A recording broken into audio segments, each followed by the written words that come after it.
नमस्कार, मैं डॉक्टर प्रियंका मेरे होम्योपैथिक चैनल में आपका बहुत स्वागत करती हूँ।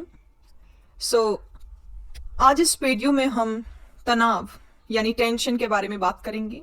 तनाव क्या होता है, तनाव के क्या लक्षण हैं और ज़्यादा टेंशन लेने से उसके क्या नुकसान हो सकते हैं और टेंशन से बचने के लिए क्या उपाय हैं और होम्योपैथी में टेंशन के लिए कौन कौन सी मेडिसिन्स लाभदायक हैं।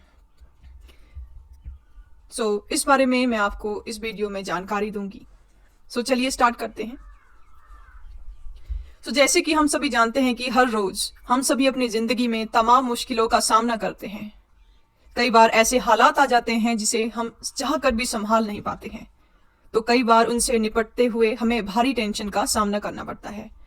हम में से कई लोग कुछ किस्म के तनावों को झेलते हुए उसके इतने आदी हो चुके होते हैं कि उन्हें महसूस ही नहीं कर पाते और ऐसे तनाव को यूस्ट्रेस कहते हैं। अगर देखा जाए तो ये तनाव आपकी परफॉर्मेंस और काम करने की क्षमता पर नेगेटिव असर डालते हैं। चलिए हम इसके बारे में बात करते हैं। सबसे पहले मैं आपको ये बताना चाहती हूँ कि टेंशन यानी स्ट्रेस का मतलब क्या होता है। That what is stress. Stress या तनाव होना एक सामान्य बात है। ये तब महसूस होता है जब किसी स्थिति से निपटना मुश्किल हो जाता है। टेंशन होने पर एड्रेनलिन हमारे पूरे शरीर में दौड़ने लगता है और दिल की धड़कन बढ़ने लग जाती है और मानसिक तथा शारीरिक चेतना बहुत ज्यादा बढ़ जाती है। हमें पसीना आने लगता है, सनसनी महसूस होने लगती है और कई बार पूरे शरीर के रोए खड़े हो जाते हैं। आगे हम बात करते हैं कि तनाव हमारे लिए कितना खतरनाक हो सकता है। आज हमारे जीवन में तनाव की मात्रा और उनकी आवृत्ति की कहीं ज्यादा है, लेकिन सबसे मुश्किल की बात यह है कि स्ट्रेस देने वाले हार्मोन जैसे एड्रेनलिन और कॉर्टिसोल का खतरनाक हो जाता है जब हमें उनकी जरूरत ना हो। अगर तनाव लंबे समय तक रहे तो ये हमारे इम्यून सिस्टम और हमारे हार्ट को नुकसान पहुंचाता है। इसके अलावा बाहरी बीमारियों से निपटने की हमारी शारीरिक और मानसिक क्षमता को भी प्रभावित होती है। इसका मतलब साफ है कि तनाव उस वक्त और ज्यादा खतरनाक हो जाता है जब आपको हर 5 मिनट में करो या मरो की स्थिति में जाना पड़े। क्या इस स्थिति से निपटने का कोई आसान और स्वस्थ तरीका हो सकता है? ये काम हम कैसे कर सकते हैं? अगर हम ये पता लगा सकें कि जो हम महसूस कर रहे हैं उसका कारण क्या है, तो हम मुश्किलों से और अधिक स्मार्ट तरीके से निपट सकते हैं। ज्यादा तनाव लेने से होने वाले कुछ नुकसान, चलिए अब हम इस बारे में बात करते हैं। इसका पहला नुकसान है हमारा इम्यून सिस्टम और हमारा हार्ट माने हृदय को नुकसान पहुंच सकता है। गंभीर बीमारियों का खतरा बढ़ सकता है, इंसान की उम्र कम हो जाती है। आगे हम बात करेंगे तनाव को समझना क्यों जरूरी है। That why it is important to understand stress matter. तनाव कई गंभीर मानसिक समस्याएं हो सकती हैं। भारत में हर 4 में से 1 इंसान हर साल टेंशन की समस्या की चपेट में आ जाता है।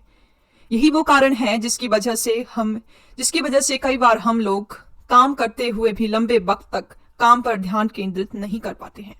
अगर मानसिक स्वास्थ्य समस्याओं को लंबे वक्त तक अनदेखा किया जाए तो गंभीर समस्या में बदल सकता है।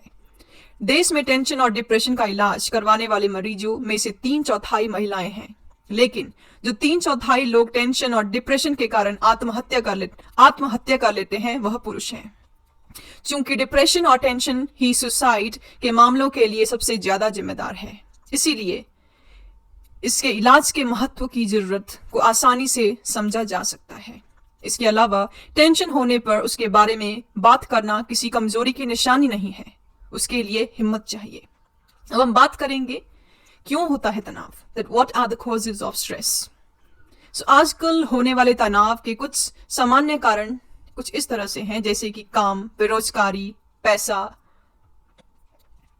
अन्य कुछ कारण जैसे घर छोड़ना, पार्टनर से ब्रेकअप हो जाना, नौकरी में बदलाव हो जाना, बच्चों का घर छोड़ देना, आपके स्वास्थ्य और मूड स्विंग्स आना, मौसम का बदलना, आपके पार्टनर का निधन हो जाना या गरीब हो जाना, तलाक के कारण परिवार टूट जाना, नशाखोरी और ड्रिंक करना, बुरी आदतों का शिकार होना, हिंसा और बुरे व्यवहार का शिकार होना।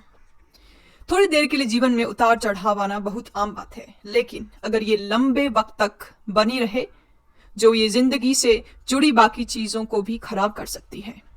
हमेशा इसलिए होता है कि आप उसकी मौजूदगी होने के बाद भी टेंशन को रहने दे रहे हैं और उसका विरोध नहीं कर रहे हैं।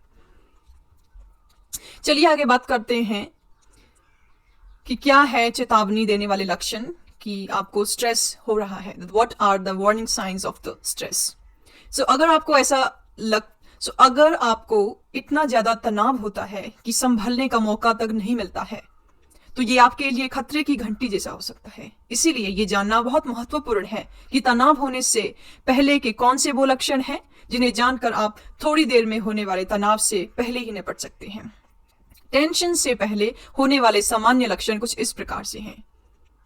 सामान्य से ज्यादा या कम भोजन करना, तेजी से मूड बदलना, आत्मसम्मान में कमी आना, हर वक्त टेंशन या बेचैनी महसूस करना, ज्यादा या कम सोना, कमजोर याददाश्त होना, भूलने की समस्या आने लगना, जरूरत से ज्यादा शराब या ड्रग्स लेना, जरूरत से ज्यादा थकान और ऊर्जा की कमी होना, परिवार और दोस्तों से दूर दूर रहना, चरित्र से दूर हो जाना, ध्यान केंद्रित न करना और काम में संघर्ष करना, उन चीजों में भी मन न लगना जो पहले आपको पसंद थी, विचित्र अनुभव करना, उन के कुछ शारीरिक लक्षण भी हो सकते हैं जिनमें सिर दर्द, कब्ज या किसी खास अंग या शरीर में दर्द होना शामिल है।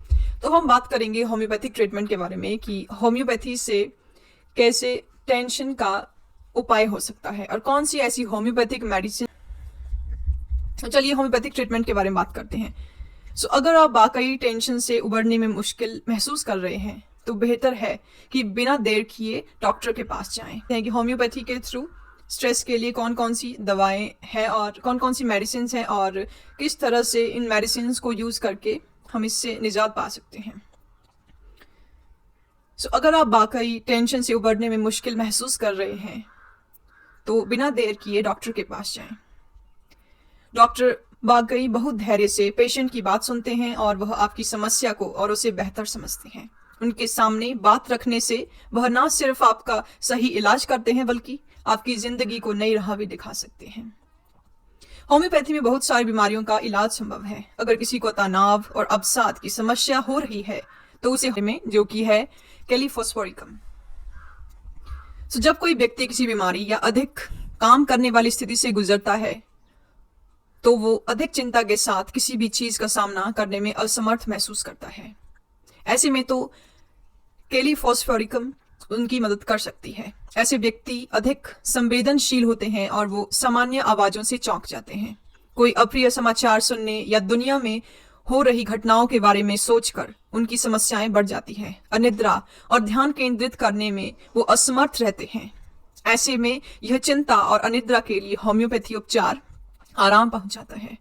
इस चिंता के लिए होम्योपैथी उपचार की जिन लोगों की आवश्यकता होती है, लगभग किसी भी चीज के बारे में सोचकर वो चिंतित हो जाते हैं, दूसरों के प्रति संवेदनशील होते हैं और अधिक थकावट महसूस कर सकते हैं। ऐसे लोग अन्य लोगों का साथ और आश्वासन चाहते हैं। दूसरी मेडिसिन दैट इज पल्सटिला।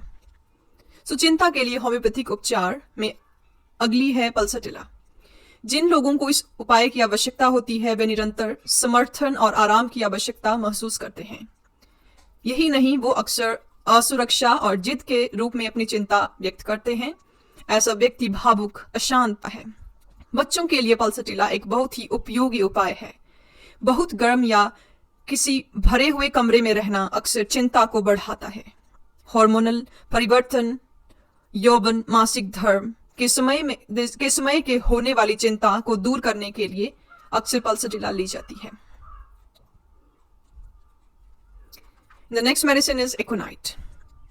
चिंता के लिए होम्योपैथिक उपचार में चिंता में होम्योपैथिक उपचार के लिए अगली मेडिसिन है Econite।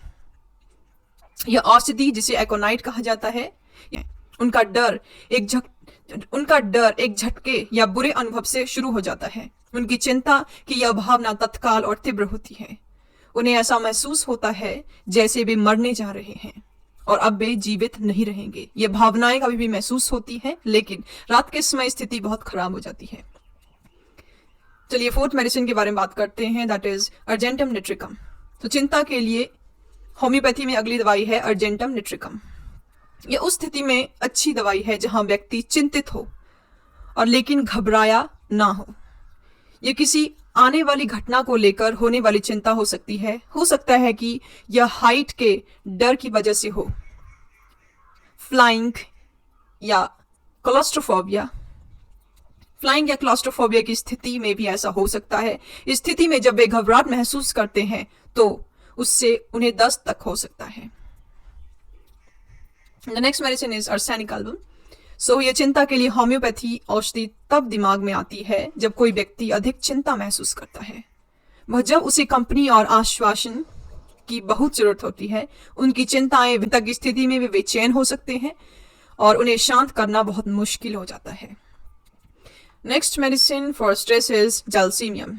यह चिंता के लिए होम्योपैथिक औषधि जब किसी परीक्षा या डॉक्टर के पास जाने से जुड़ी हो। यह चिंता के लिए होम्योपैथिक औषधि तब सहायक हो सकती है जब किसी को परीक्षा या डॉक्टर के पास जाना हो।